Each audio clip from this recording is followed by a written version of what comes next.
Hi, good afternoon, everyone. Very pleased to welcome back Professor Fenton. For those who don't know, we did quite an interesting talk in November last year.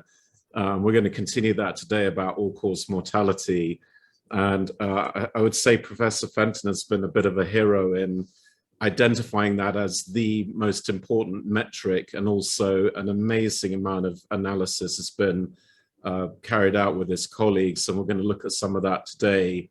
And that is all available on probabilityandlaw.blogspot.com, and you'll see the links to that because there really is a huge amount of work and analysis that's gone into looking at this. So that's available. So the main thing today will be to look at the last set of data that's come out of the ONS about mortality by vaccination status up until the end of March 2022. And I think to some extent that irons out some of the big questions that you raised in the past, because now you've got a longer time series. We're beginning to see some of those really weird trends now disappearing, and it's becoming more understandable, if I'm sort of roughly correct.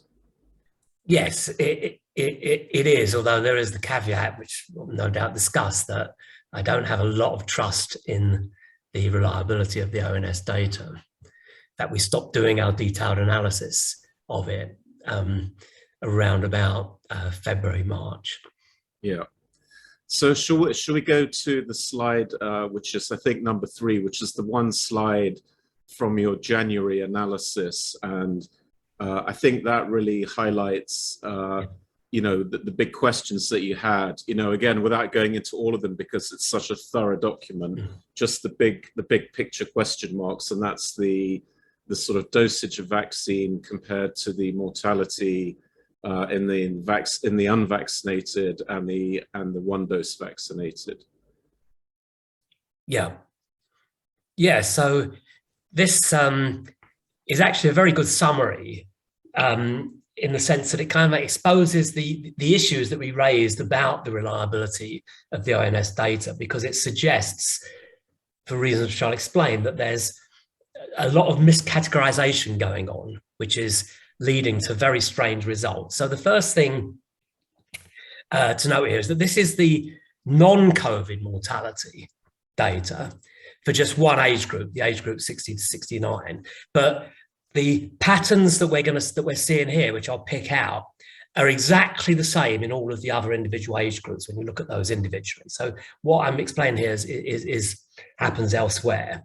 So the key points are that when the first dose was rolled out, when the rollout was at its peak, shortly afterwards, there's a peak, a significant non-seasonal peak in non-COVID mortality in those who are not vaccinated. So you've got this bizarre situation whereby apparently when the vaccine rollout is in full swing, suddenly those people who aren't vaccinated are dying from non-COVID reasons.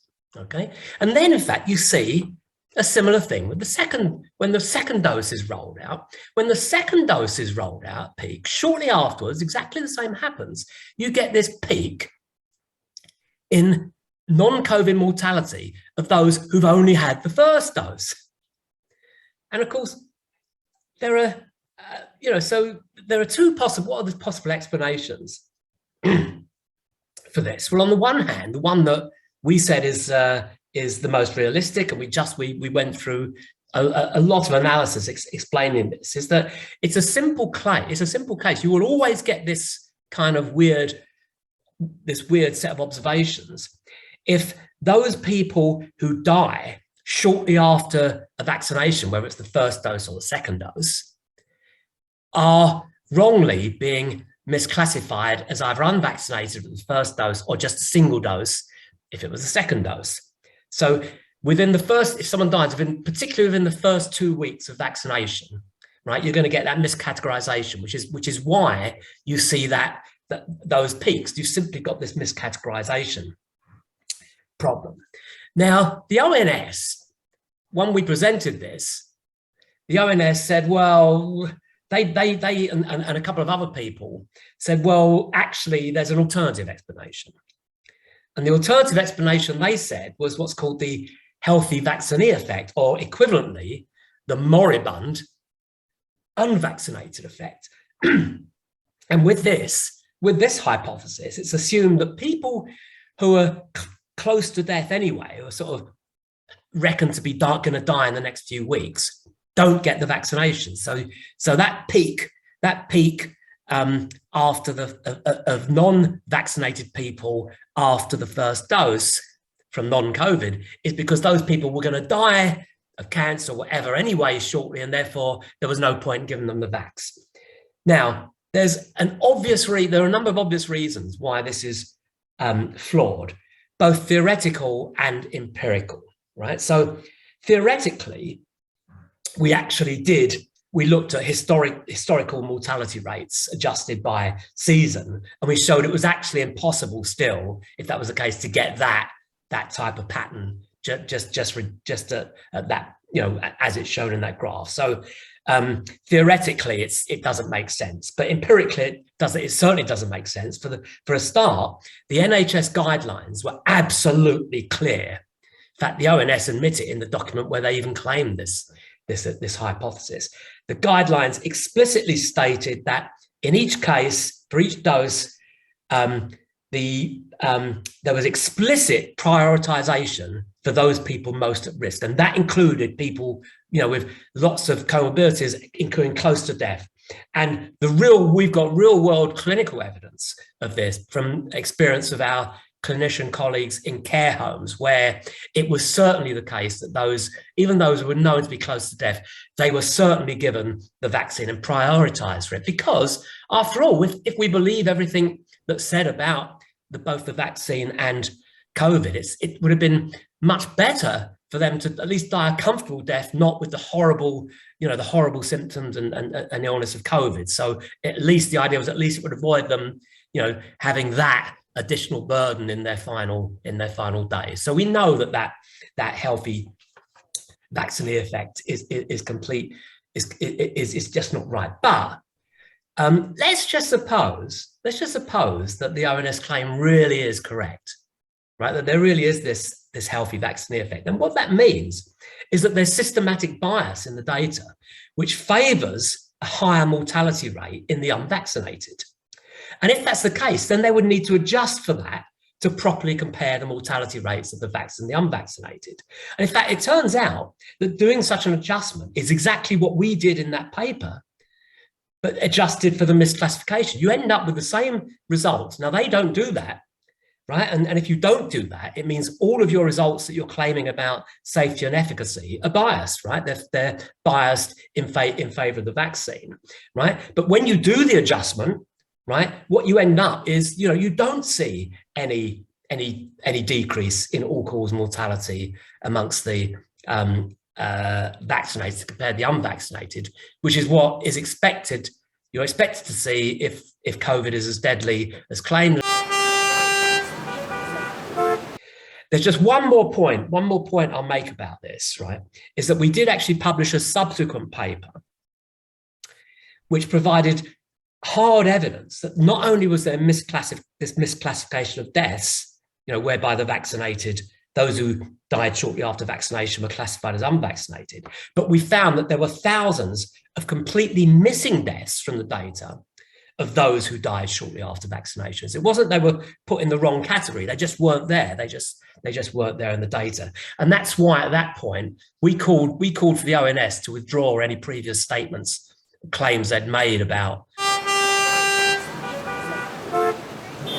And why we stopped doing the detailed analysis, because there was little point.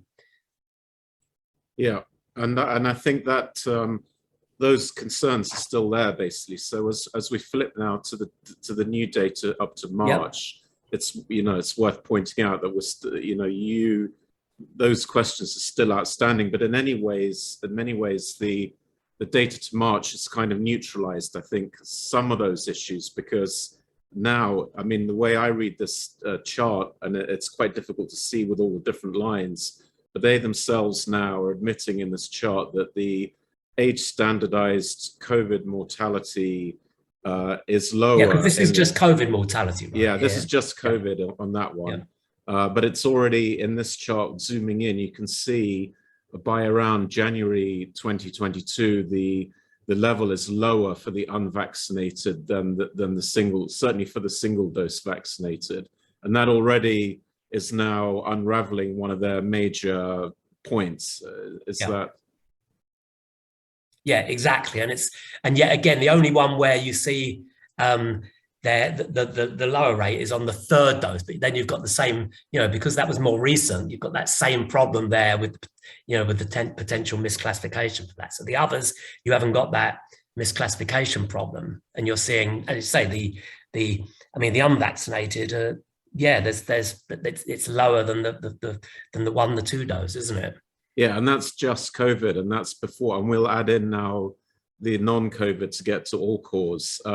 I just wanted one question to ask you, and it's been bothering me, is that third dose line, the red one, when they're doing age standardized mortality rate for this, and I'm not a population statistician, but I mean, the one thing I know about all age standardized is you apply these weightings. Yeah. And when you're applying those weightings to the sort of people in the COVID death age group in the 80s, you're really giving an extraordinarily low weighting, because I mean that population is not representative. So when you're age standardizing deaths in the very elderly, you seem to end up with a number that looks quite low once it's been standardized. Well, the thing is, one of the other reasons why we actually stopped doing the detailed analysis of the ONS data is that up until the end of 2021, they were giving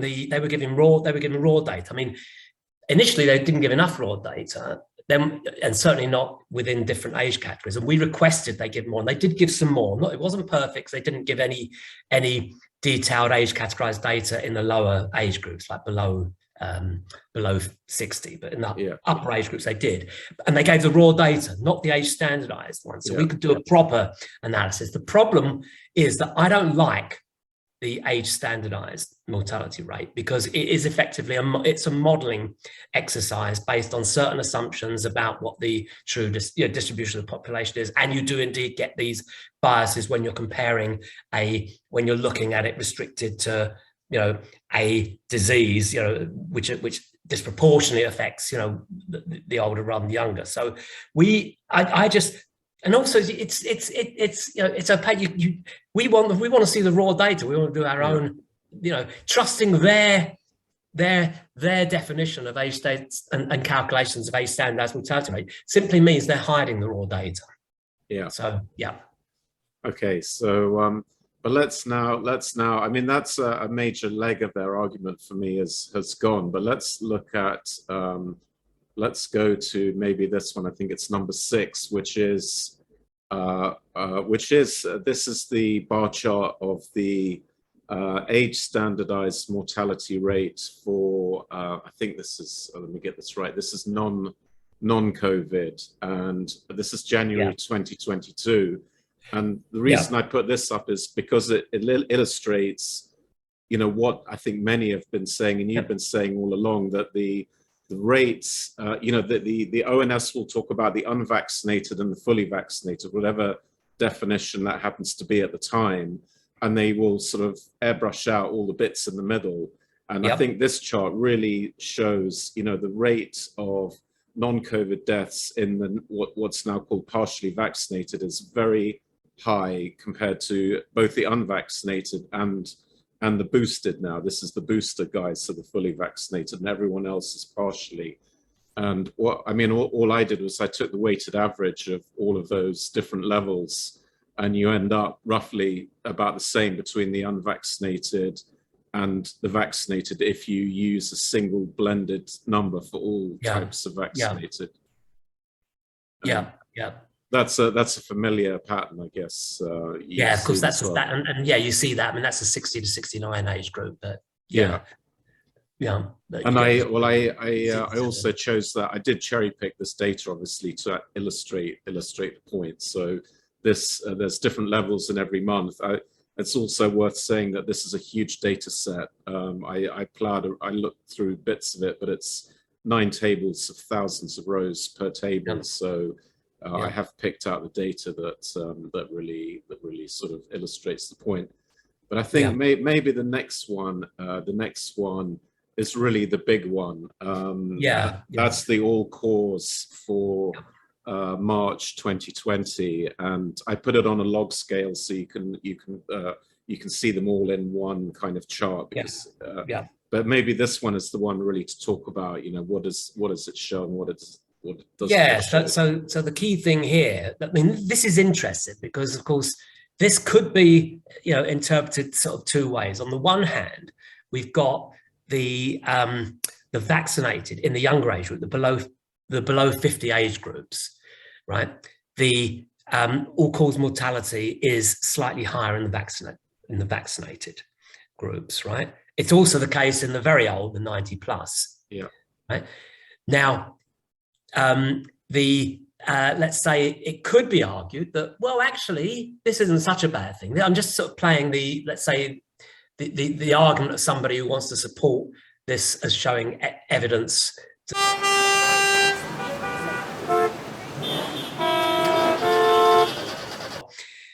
In those younger, the thing about those younger age groups, the numbers, the raw numbers, you've got a log scale here, but of course the absolute numbers are relatively small, right? So the increased number of deaths, let's say per 10,000 of population, are very small. Whereas as you go up, you get much higher absolute numbers, and therefore the fact that between 50 to 89 there is a lower all-cause mortality here is a very powerful, you could argue that's a very powerful argument in favor that the vaccines are reducing all-cause mortality there. Of course, you get a problem with 90 plus, which is still where most of the, most of the fatalities are occurring. So it doesn't happen there.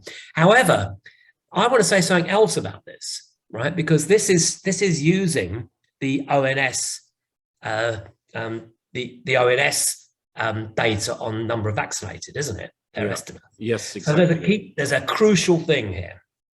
We spoke about this at length in our papers, right? The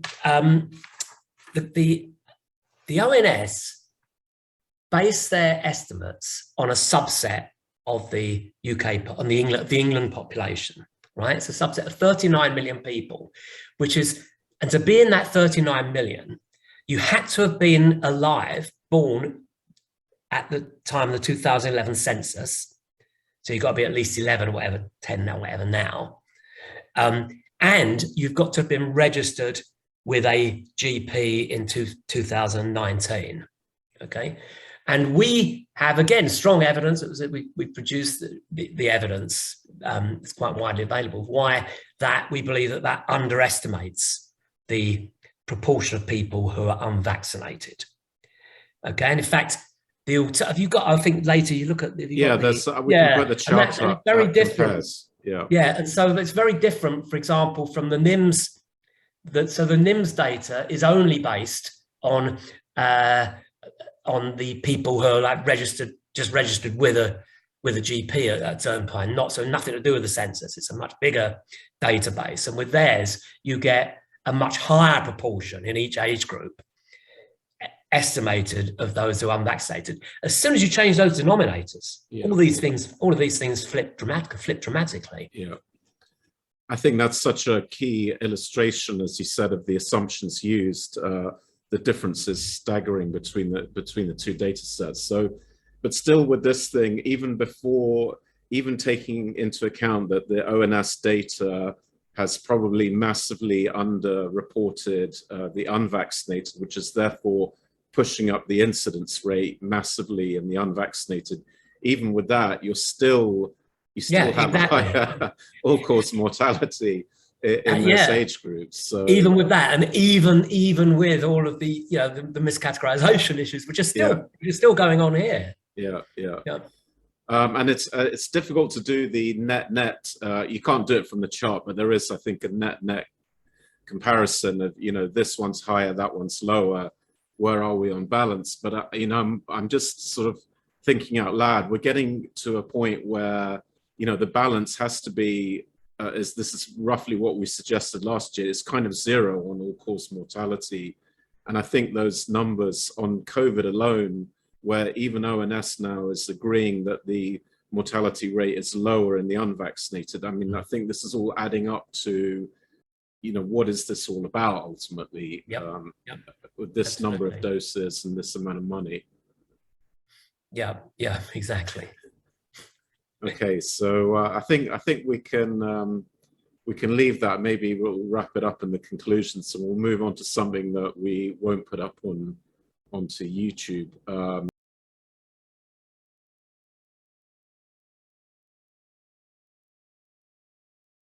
That's a very important point that people need to know about.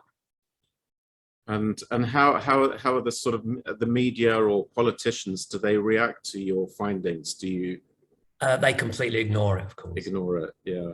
I think that this is the problem, that we're living in a sort of post-truth sort of environment where the data and the analysis. Well, they simply classify anybody who questions the, let's say, the standard narrative and looks in this kind of detail and comes up with alternative, let's say, conclusions to what is the standard narrative, is automatically classified as an anti-vaxxer. So I'm classified as an anti-vaxxer. I never had any opinion whatsoever on. I actually never said anything about the COVID vaccines until we actually started to look at the data and both from the trials and from this type of ONS data. So yeah.